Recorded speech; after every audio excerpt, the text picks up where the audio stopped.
सर्वांचे स्वागत।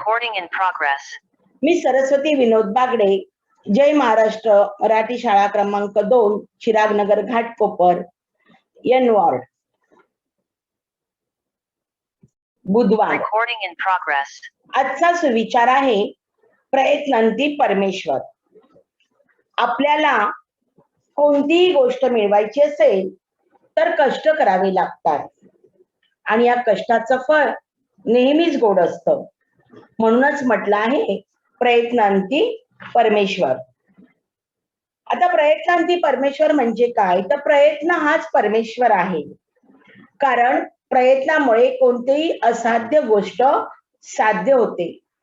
उदाहरणच द्यायचं झालं तर आपण फ्रेंच सेनापती नेपोलियन बोनापार्ट हा एक शिपाई होता, परंतु त्याने आपल्या प्रयत्नांच्या बळावर अजिंक्य पद प्राप्त केले।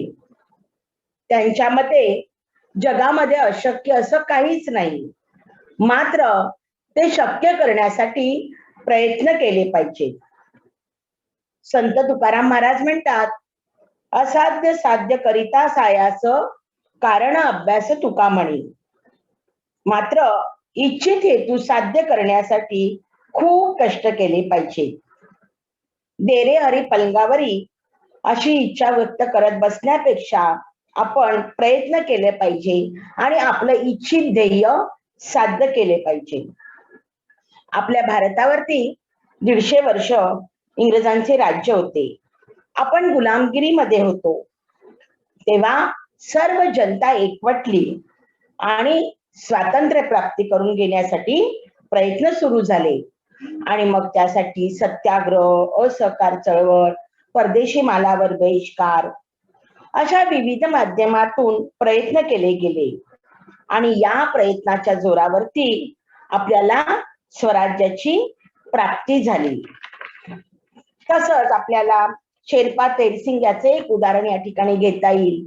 त्याने गौरी शिखरशी करण्यासाठी त्याने आपले प्रयत्न सोडले नाही आणि ते प्रयत्न केले, म्हणूनच त्याला त्याचं फळ मिळालं। बाळांनो, आपण प्रत्येकाने प्रयत्नामध्ये परमेश्वर पाहिला पाहिजे। कोणतीही गोष्ट येत नाही म्हणून ती सोडून द्यायची नाही, प्रयत्न करत राहायचे आणि प्रयत्न केलं की आपल्याला हमखास यश मिळतं। आपला आजचा विषय आहे इतिहास। आपण आतापर्यंत पाहिलं की इंग्रज भारतामध्ये आले, ब्रिटिश ईस्ट इंडिया कंपनी व्यापाराच्या निमित्ताने आली, त्यांनी वसाहतवाद रुजवला। 1757 ते 1857 च्या उठावापर्यंत हा जो काळ होता हा प्रदीर्घ काळ होता। भारतावरती व्यापारी अंमल प्रस्थापित केल्यानंतर त्यांनी आपलं राज्य भारतभर पसरवलेलं होतं आणि 1857चा उठाव ते 1947 पर्यंतच्या या जो कालखंड होता, या कालखंडामध्ये भारतीय नागरिकांनी देशावरील ब्रिटिशांचं वर्चस्व झुगारून देण्यासाठी संघर्ष केला होता आणि हे जे ब्रिटिशांचं वर्चस्व होतं हे आता जनतेला असह्य झालेलं होतं। तेव्हा क्रांतिकारकांनी, समाज सुधारकांनी प्रयत्न केले आणि ते या ब्रिटिश सत्तेविरुद्ध लढले। तुम्हाला माहिती, आपण पाहिलं भारतामध्ये तेव्हा स्वातंत्र्यासाठी विविध चळवळी झाल्या। असहकार चळवळ, सविनय कायदेभंगाची चळवळ, खिलाफत चळवळ, साराबंदीची चळवळ, ह्या चळवळी बरोबर सत्याग्रही केले गेले आणि या सर्व संघर्षातून भारताला स्वातंत्र्याची प्राप्ती झाली। आजचा आपला घटक आहे स्वातंत्र्य प्राप्ती आणि उपघटक आहे वेव्हेल योजना, त्रिमंत्री योजना, माउंटबॅटन योजना, हंगामी सरकारची स्थापना, भारतीय स्वातंत्र्याचा कायदा। आपल्या या स्वातंत्र्य प्राप्ती या पाठातून आपल्या पुढील अध्ययन निष्पत्ती साध्य होणार आहे। स्वातंत्र्य प्राप्ती होण्यास कारणीभूत करणाऱ्या घटना समजतील। वेव्हेल योजना, त्रिमंत्री योजना, माउंटबॅटन योजना यामध्ये असणाऱ्या तरतुदी समजतील। प्रत्यक्ष कृती दिन पाळला गेला त्याच्या मागची कारणं समजतील. ब्रिटिशांनी भारताला स्वातंत्र्य दिले, मग त्यामध्ये घडलेल्या घटना त्यांची कारणं समजतील आणि भारताच्या स्वातंत्र्य कार्यातील आपल्याला तरतुदी या पाठातून समजणार आहे.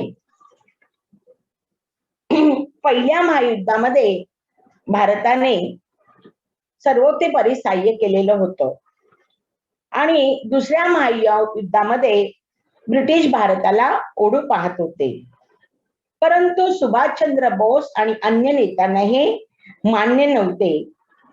आणि नेमकं काय घडलं तर याच काळामध्ये भारतीय स्वातंत्र्याचा लढा व्यापक झाला होता.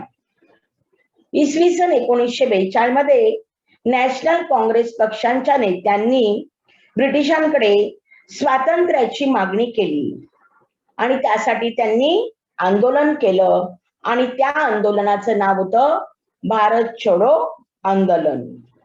आता हे भारत छोडो आंदोलन जे होतं ते 8 ऑगस्ट 1942 ला सुरू झाले. संपूर्ण स्वराज्यासाठी सुरू झालेले नागरी सहकार आंदोलन होतं. महात्मा गांधींनी छोडो भारतचा नारा दिला आणि ब्रिटिशांच्या विरोधात स्वातंत्र्य प्राप्तीसाठी हे आंदोलन उभारलं गेलं होतं. संपूर्ण भारतातून जनता यामध्ये सहभागी झाली होती आणि हा जो संघर्ष होता हे ब्रिटिश सरकार दडपू शकले नाही आणि मग त्यांनी काय केलं तर फोडा आणि राज्य करा या नीतीचा त्यांनी अवलंब केला. आणि या सर्वाची परिणती अशी झाली की मुस्लिम लीगची स्थापना करण्यात आली. मग त्यामध्ये जे काही लोक होते त्यांनी मागणी केली.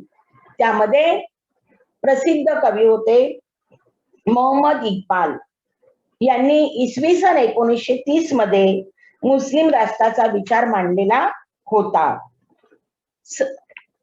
चौधरी रहमत अली यांनी स्वतंत्र पाकिस्तानची कल्पना मांडली, तर बॅरिस्टर मोहम्मद अली जिना यांनी पाकिस्तान या स्वतंत्र राष्ट्राची मागणी केली. त्यांचं असं म्हणणं होतं की जी राष्ट्रीय सभा आहे ही केवळ हिंदूंची आहे आणि तिच्यापासून आपल्याला काही फायदा होणार नाही. आणि असाच प्रचार बॅरिस्टर जिना यांनी मुस्लिम लीगने सुरू केला आणि या मागणीचा जोर दिवसेंदिवस वाढत होता आणि या सर्व गोष्टींची दखल ब्रिटिश राज्यकर्त्यांना घेणं आवश्यक वाटू लागलं. आणि मग त्या दृष्टीने ब्रिटिश सरकार विचार करू लागलं. मग या ब्रिटिशांनी स्वातंत्र्य देण्याच्या दृष्टीने पावलं उचलली. मग ही पावलं का उचलली होती तर त्यामागची कारणं होती तर दुसऱ्या महायुद्धाच्या काळामध्ये स्वातंत्र्य लढा व्यापक झालेला होता. 1942 साली जे चले जावचं आंदोलन सुरू झालं होतं तेही तीव्र झालेलं होतं. आझाद हिंद सेनेच्या कार्याने ब्रिटिशातील सैन्यातील भारतीय सैन्याने प्रेरणा घेऊन उठाव सुरू केले होते. भूसेना, वायुसेना, नौदलाने केलेल्या उठावामुळे आता ब्रिटिश सत्तेचा पाया खिळखिळा होऊ लागला होता आणि दिवसेंदिवस या स्वातंत्र्याच्या मागणीचा जोर हा वाढत होता. आणि मग ब्रिटिश सरकारने विचार केला की आता आपला भारतीय सत्तेपुढे टिकाव लागणार नाही याची जाणीव ब्रिटिश राज्यकर्त्यांना झाली. आणि मग त्यांनी विचार केला की भारताला स्वातंत्र्य देण्यासाठी आपण काहीतरी योजना देऊ आणि त्या दृष्टीने या ब्रिटिश सरकारची पावलं पडू लागली. आणि या ज्या योजना होत्या त्या योजनामध्ये वेव्हेल योजना, त्रिमंत्री योजना, माउंटबॅटन योजना आणि भारतीय स्वातंत्र्याचा कायदा. आता या सर्वांची माहिती आपण या ठिकाणी घेणार आहोत. वेव्हेल योजना मे 1945 मध्ये युरोपातील युद्ध संपलं. ह्याच्यामध्ये इंग्लंड विजयी झालं. आंतरराष्ट्रीय दर्पण या इंग्रज सरकारवरती वाढत होतं. युद्ध समाप्तीनंतर काय झालं होतं तर पारतंत्र्यातील राष्ट्र ही स्वातंत्र्य झाली पाहिजेत अशी रशियाने ही घोषणा केली होती. आणि अशा परिस्थितीमध्ये आपण भारताचे प्रश्न सोडवण्यात उत्सुक आहोत असं चर्चिलने सांगितलं. कारण मजूर पक्षाची सहानुभूती भारताच्या स्वातंत्र्य लढ्याला होती आणि जर समजा मजूर पक्ष जर सत्तेवर आला तर भारताला स्वातंत्र्य लवकर मिळण्याची शक्यता होती. भारताचे व्हाईसरॉय लॉर्ड वेव्हल यांनी ब्रिटिश सरकारची सल्लामसलत करून विचार करून मार्च 1945 मध्ये ते इंग्लंडला गेले त्यासाठी. आणि तिथून परत आल्यानंतर त्यांनी जी योजना तयार केली आणि त्याच योजनेला वेव्हेल योजना असं म्हणतात, ही 14 जून रोजी प्रसिद्ध करण्यात आली. मग या वेव्हेल योजनेमध्ये कोणत्या तरतुदी होत्या? तर केंद्रीय व प्रांतिक विधिमंडळात मुस्लिम, दलित, अल्पसंख्याकांना प्रतिनिधित्व देण्यात येईल. व्हाईसरॉयचं जे कार्यकारी मंडळ होतं त्यामध्ये हिंदू आणि मुस्लिम सदस्यांची संख्या समान राहील. भारतासाठी भारतीय लोकांनीच घटना तयार केली पाहिजे. भारतीय गृहस्थाकडे परराष्ट्र खाते राहील. तसंच तो देशाबाहेरचंही प्रतिनिधित्व तोच करेल. पक्षाचे नेते, प्रांताचे आजी माजी पंतप्रधान यांची परिषद ते बोलवतील आणि त्यातून सभासदांची निवड करतील आणि जपान बरोबरच्या युद्धात भारतीयांनी सहकार्य करावे या सर्व तरतुदी या वेव्हेल योजनेमध्ये होत्या. मग या वेव्हेल योजनेतील ज्या तरतुदी होत्या त्यासाठी 25 जून ते 14 जुलै 1945 पर्यंत वेव्हेल योजना व जागा वाटप यावर चर्चा करण्यासाठी सिमला येथे राजकीय पक्षाची बैठक आयोजित करण्यात आली. कारण या ठिकाणी त्यांना सिमला इथे बैठक घेण्यामागचं कारण हेच होतं की सर्व पक्षाचे प्रतिनिधी तिथे बोलवायचे आणि त्याच्यावरती या वेव्हेल योजनेमधली जे तरतुदी आहेत त्याच्यावर चर्चा करायची, तसंच जागा वाटप करायचं, हे त्यामागचा हेतू होता. आणि त्यासाठी त्या राजकीय पक्षाची बैठक सिमला इथे बोलवण्यात आली. आणि या ठिकाणी या सिमला येथील परिषदेला फक्त 22 प्रतिनिधी वेगवेगळ्या पक्षाचे हजर होते. आणि या ठिकाणी या रचनेबाबत चर्चा करताना मतभेद झाले आणि त्यामुळे ही बैठक बरखास्त करण्यात आली. व्हाईसरॉयच्या कार्यकारी मंडळामध्ये मुस्लिम प्रतिनिधींची नावे सुचवण्याचा अधिकार केवळ मुस्लिम लीगलाच असावा असा बॅरिस्टर जिनांनी आग्रह धरला आणि त्याला राष्ट्रीय सभेने विरोध केला. त्यामुळे ही वेव्हेल योजना यशस्वी होऊ शकली नाही. आता ॲटलीचं भारत विषयक धोरण. ब्रिटिश प्रधानमंत्री ॲटली यांनी ब्रिटिश पार्लमेंटमध्ये भारतीयांना संविधान तयार करण्याचा अधिकार द्यावा हे मान्य करण्यात त्या ठिकाणी आलं. अल्पसंख्याकांचे कोणतेही प्रश्न भारताच्या स्वातंत्र्याच्या आड येणार नाहीत. त्याचबरोबर भारतीयांशी वाटाघाटी करण्यासाठी ब्रिटिश मंत्र्यांचं एक शिष्टमंडळ भारतात पाठवत असल्याचं त्यांनी जाहीर केलं. त्रिमंत्री योजना. 1945 मध्ये इंग्लंडमध्ये ज्या निवडणुका झाल्या आणि त्या निवडणुकीमध्ये मजूर पक्षाला बहुमत मिळालं आणि मजूर पक्ष सत्तेवर आला. मजूर पक्षाचे जे पंतप्रधान होते क्लेमेंट ॲटली. दुसऱ्या महायुद्धाच्या समाप्तीनंतर भारतीयांना स्वातंत्र्य दिलं पाहिजे असं ब्रिटिश राज्यकर्त्यांना आता वाटू लागलं होतं. 15 मार्च 1946 मध्ये ॲटली यांनी ब्रिटनच्या संसदेमध्ये भारताला स्वातंत्र्य देण्याचं घोषित केलं. आणि मग यासाठी भारतासोबत चर्चा करण्यासाठी 1946 मध्ये त्रिमंत्री मंत्रिमंडळ भारतात आले. या 3 लोकांचा समावेश होता आणि ते 3 लोक म्हणजे Patrick Lawrence, Stafford Cripps, A.V. Alexander या मंडळाचे सदस्य होते. हे ब्रिटिश मंत्र्यांचं शिष्टमंडळ भारतात आल्यानंतर भारताच्या संदर्भात इंग्लंडची योजना जी आहे ती त्यांनी भारतातील नेत्यांसमोर मांडली. या तिघांनी म्हणून जी योजना मांडली या योजनेला त्रिमंत्री योजना असं म्हणतात. मग त्यासाठी या त्रिमंत्री योजनेचे शिष्टमंडळ होतं. या शिष्टमंडळाने विविध पक्ष आणि संघटना येथील 472 नेत्यांच्या यांनी मुलाखती घेतल्या. त्रिमंत्री योजनेतील तरतुदी यामध्ये ब्रिटिशांच्या आधिपत्याखाली असणारी जे प्रांत संस्थाने यांचं मिळून भारताचं एक संघराज्य स्थापन करावं. मग या संघराज्याचे जे संविधान आहे हे संविधान भारतीयांनीच तयार करावे. अल्पसंख्याकांचे जे प्रश्न आहेत हे भारतीयांच्या स्वातंत्र्याच्या आड येणार नाही. घटना समितीच्या निवडणुका घेण्यात याव्यात आणि भारताचं स्वतःचं संविधान तयार होईपर्यंत भारताचा राज्यकारभार व्हॉइसरायच्या सल्ल्याने भारतीयांच्या हंगामी सरकारने करावा. या सर्व तरतुदी या त्रिमंत्री योजनेमध्ये होत्या. परंतु या ज्या त्रिमंत्री योजनेमध्ये असणाऱ्या तरतुदी राष्ट्रीय सभेला मान्य नव्हत्या. मग मुस्लिमांचे स्वतंत्र राज्य स्थापन करण्याची तरतूद या योजनेमध्ये नाही असं मुस्लिम लीगला वाटू लागलं आणि ही त्रिमंत्री योजना ही मान्य झाली नाही.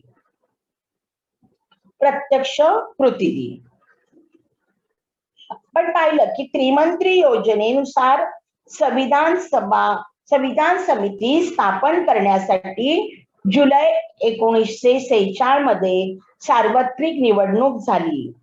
राष्ट्रीय सभेला बहुमत मिळाले. संविधान समितीत मुस्लिम लीगने सहभाग होण्यास नकार दिला आणि त्यांनी पाकिस्तानच्या निर्मितीची मागणी केली.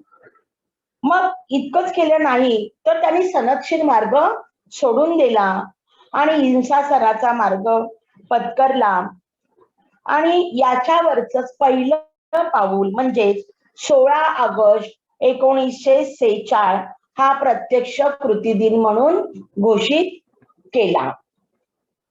पाकिस्तानची स्वतंत्र राष्ट्राची मागणी पूर्ण होत नसल्याचे पाहून मुस्लिम लीगने प्रत्यक्ष कृती करण्याचं ठरवलं आणि म्हणून मुस्लिम लीगने 16 ऑगस्ट 1946 हा दिवस प्रत्यक्ष कृती दिन म्हणून पाळण्याचे जाहीर केलं. या दिवशी या मुस्लिम लीगच्या अनुयायांनी हिंसक मार्गाचा अवलंब केला. लुटालूट, जाळपोळ, सशस्त्र हल्ले याचं सत्र सुरूच होतं. कोलकाता इथे रस्ते चकमकी झाल्या. बंगाल परतवाखाली इथे भीषण कत्तली झाल्या. असा हा राक्षसी हिंसाचार सुरू होता आणि हे थांबवण्यासाठी वयाची 75 ओलांडलेले महात्मा गांधी बंगालच्या दौऱ्यावर गेले. जातीय दंगलीचा हा भयानक वनवा पेटलेला होता. प्राणाची पर्वा न करता महात्मा गांधी गावोगाव पदयात्रा करत होते, लोकांना समजावत होते, त्यांची मन शांत करत होते. परंतु देशातील परिस्थिती अधिकच चिघळत गेली आणि कोणत्या ना कोणत्या भागात या हिंसाचाराचं थैमान चालूच होतं. त्यामुळे काय झालं तर देशामध्ये असुरक्षिततेचं, तणावाचं आणि दहशतीचं वातावरण वाढत गेलं आणि अशा प्रकारे शांतता प्रस्थापित करण्यासाठी महात्मा गांधींनी प्रयत्न केले. तर मुस्लिम लीगने प्रत्यक्ष कृती दिन 16 ऑगस्ट 1946 म्हणून घोषित केलेला होता. आता ब्रिटिशांच्या हंगामी सरकारची स्थापना करायची होती. मग ही हंगामी सरकारची स्थापना ह्यात आपण पाहणार आहोत. देशामध्ये त्यावेळेस असुरक्षिततेचं वातावरण होतं, दहशतीचं वातावरण होतं आणि अशा परिस्थितीमध्ये लॉर्ड गव्हर्नर जनरल वेवेल यांनी भारतीयांसाठी हंगामी सरकारची स्थापना केली. या हंगामी सरकारची स्थापना व्हाईसरॉय वेव्हल यांनी केली आणि या हंगामी सरकारचे प्रमुख होते पंडित जवाहरलाल नेहरू. सप्टेंबर 1946 मध्ये हे हंगामी सरकार स्थापन झालं. यामध्ये काँग्रेसचे 6, मुस्लिम लीगचे 5, अल्पसंख्याकांचे 3 असे 14 सभासद होते आणि याचे पंडित जवाहरलाल नेहरू या हंगामी सरकारचे प्रमुख होते. पंडित जवाहरलाल नेहरू यांच्या नेतृत्वाखाली मंत्रिमंडळाने राज्यकारभाराची सूत्रे हाती घेतली. सुरुवातीला मुस्लिम लीगने हंगामी सरकारमध्ये येण्यास नकार दिला, परंतु थोड्या दिवसात त्यांनी आपला तो निर्णय बदलला आणि ते हंगामी सरकारमध्ये सामील झाले. मग त्यांनी असा विचार केला की मंत्रिमंडळात शिरून आपण अडवणुकीचे धोरण स्वीकारावे आणि हंगामी सरकारला कामकाज करणे अशक्य करावे लागले. हा मुस्लिम लीगचा निर्धार होता आणि त्यामुळे काय झालं, मंत्रिमंडळामध्ये खटके उडू लागले, सरकारचं कामकाज ठप्प होऊ लागलं आणि मुस्लिम लीगच्या नेत्यांनीही अडवणुकीची भूमिका घेतल्यामुळे हंगामी सरकारचा कारभार सुरळीत राहू शकला नाही.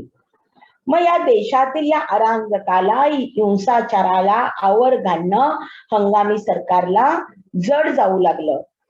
भारतावरील आपला ताबा जून 1948 पूर्वी सोडून देईल असं ब्रिटिश पंतप्रधान ॲटली यांनी जाहीर केलं आणि भारताच्या राज्यकारभाराच्या जी सूत्र आहेत ती भारतीयांच्या हाती सोपवण्यासाठी माउंटबॅटन यांची त्यांनी नेमणूक केली आणि माउंटबॅटन आल्यानंतर त्यांनी जी योजना मांडली ती माउंटबॅटन योजना.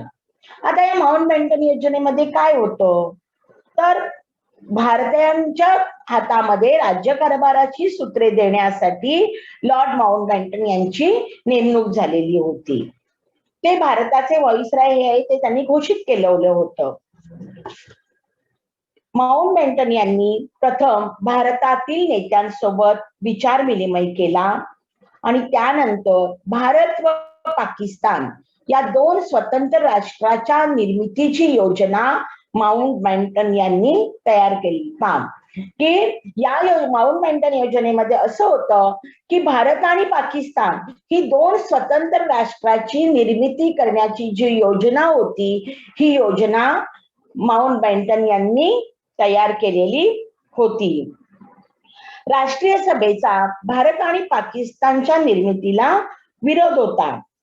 राष्ट्रीय सभेला देशाचे ऐक्य हवं होतं, पण मुस्लिम लीगने स्वतंत्र पाकिस्तानच्या निर्मितीचा हट्ट धरला आणि भारत व पाकिस्तान या फाळणीला राष्ट्रीय सभेचा विरोध होता. परंतु देशामध्ये हिंसाचाराचं हे सत्र सुरूच होतं, त्यामुळे फाळणी स्वीकारावी लागली आणि या माउंटबॅटन योजनेमुळे भारत व पाकिस्तान या 2 राष्ट्रांना स्वातंत्र्य मिळालं होतं.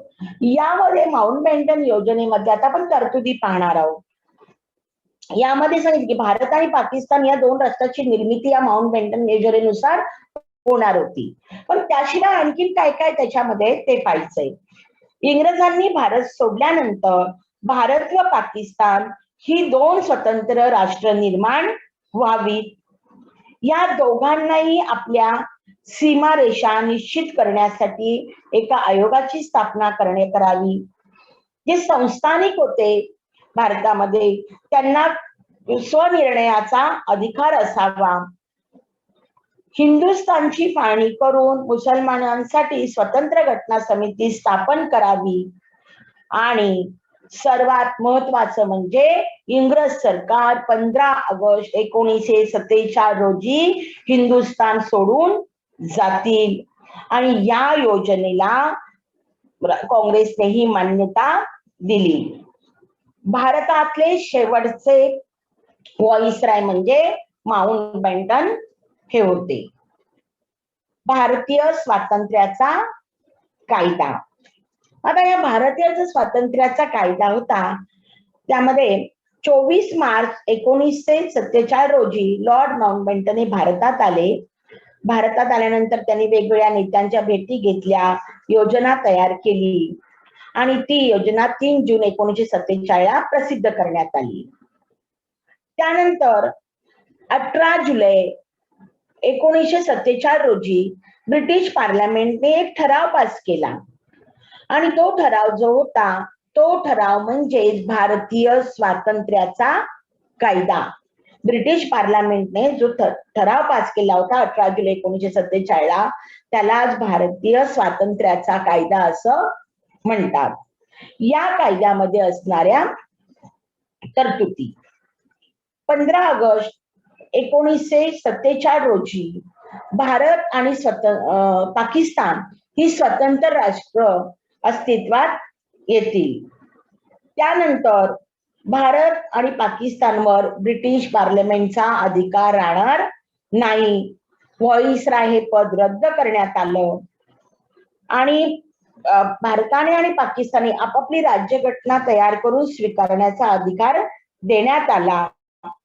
भारत मंत्रीपद हे रद्द करण्यात आलं.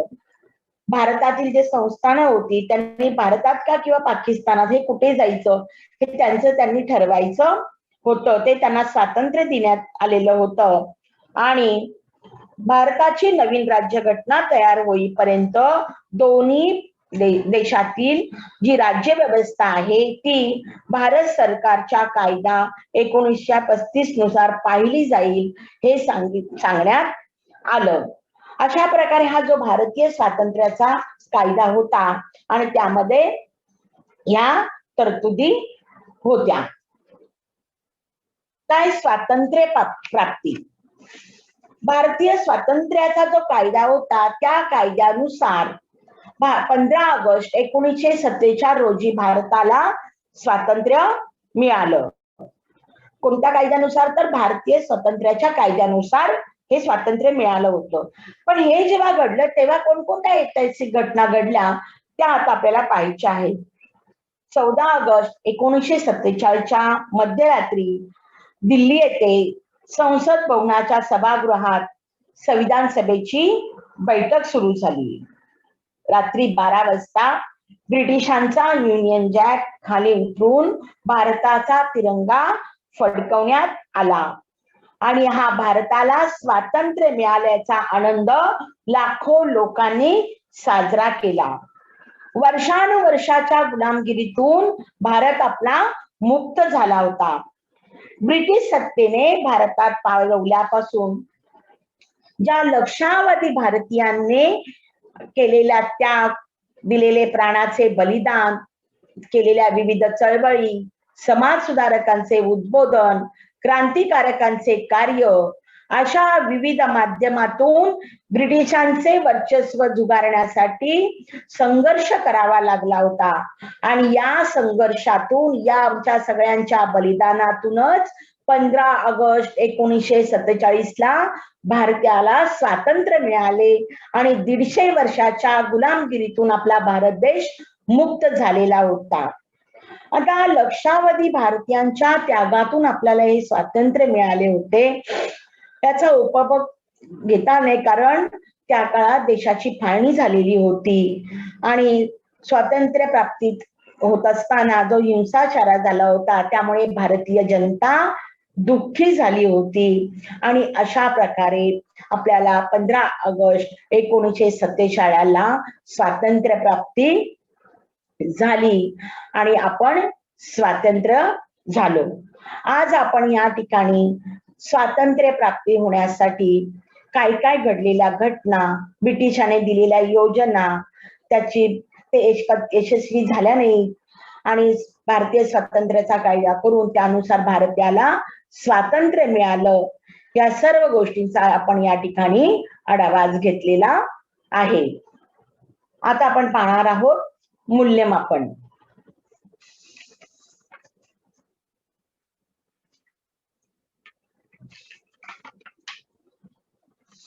कोण वाचणार?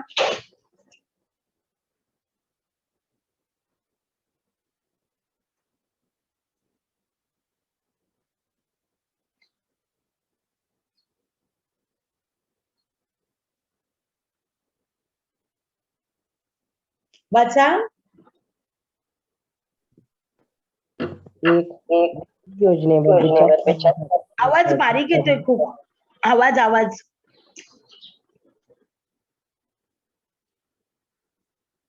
वाचा.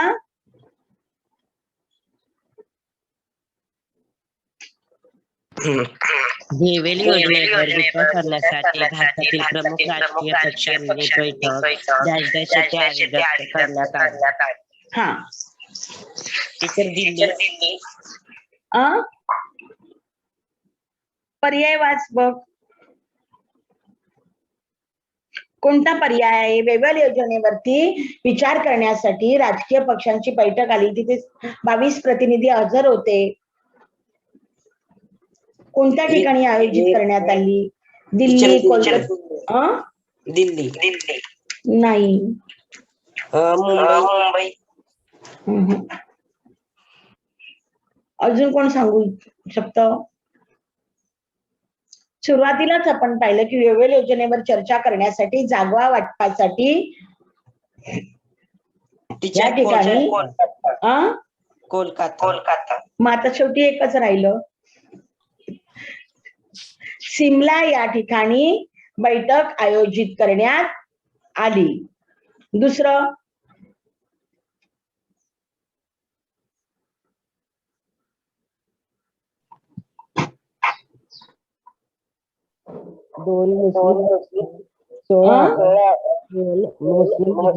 आवाज येत नाही.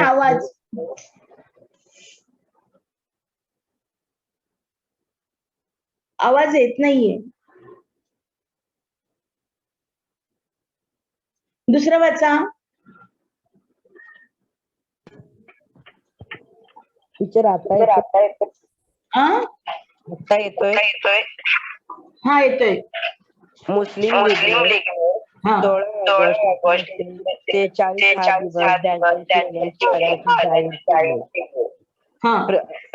उत्तर आहे बरोबर आहे. 16 ऑगस्ट 1946 हा दिवस प्रत्यक्ष कृती दिन म्हणून पाळण्यात आला. तिसरं,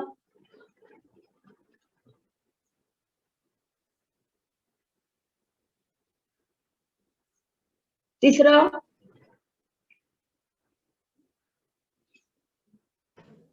उत्तर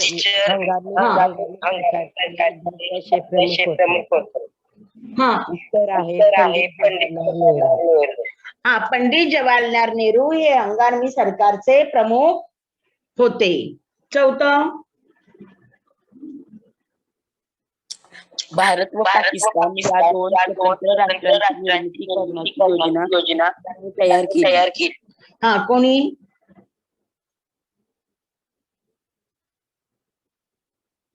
कोणी स्वतंत्र राष्ट्र तयार करण्याची निर्मिती करण्याची योजना तयार केली? Teacher Lord Mountbatten. Correct. Lord Mountbatten यांनी ही योजना तयार केली. आणि शेवटचं, टीचर मी वाचू. आवाज.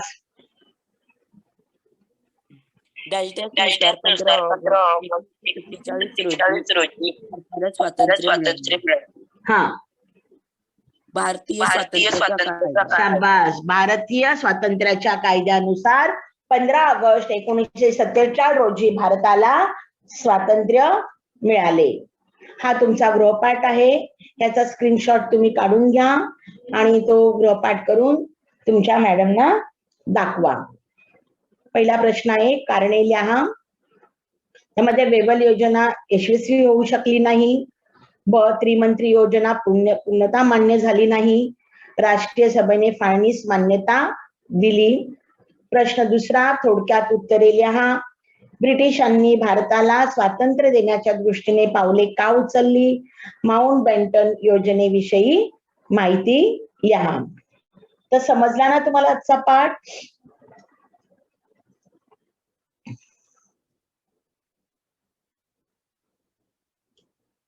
हो टीचर, समजला.